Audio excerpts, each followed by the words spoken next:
And he's going to talk about immigration a lot tonight, even when it's not the subject that is being raised.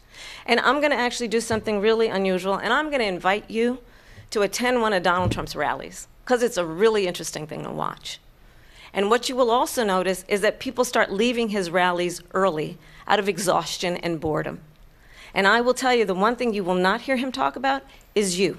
She said people start leaving. People don't go to her rallies. There's no reason to go. And the people that do go, she's bussing them in and paying them to be there, and then showing them in a different light.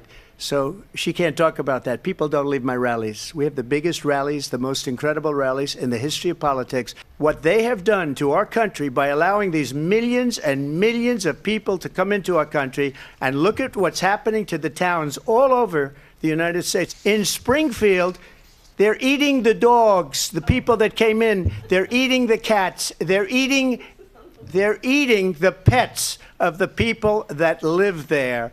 And this is what's happening in our country, and it's a shame. The people on television say my dog was taken and used for food. I'm not taking this from television. But the people on television saying their dog was eaten by the people that went there.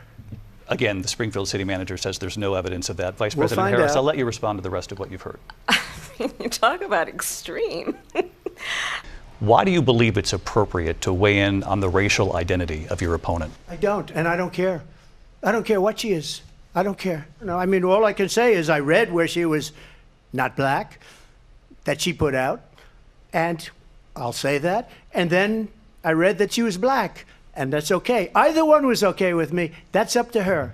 I mean, honestly, I think it's a tragedy that we have someone who wants to be president who has consistently, over the course of his career, attempted to use race to divide the American people.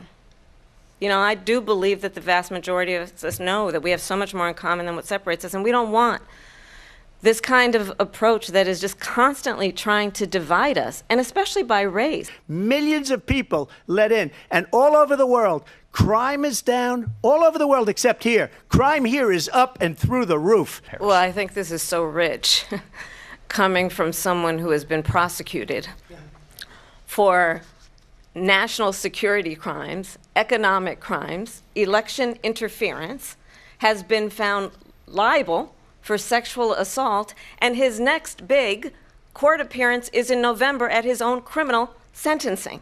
She was big on defund the police. In Minnesota, she went out, wait a minute, I'm talking now, if you don't mind, please. Does that sound familiar?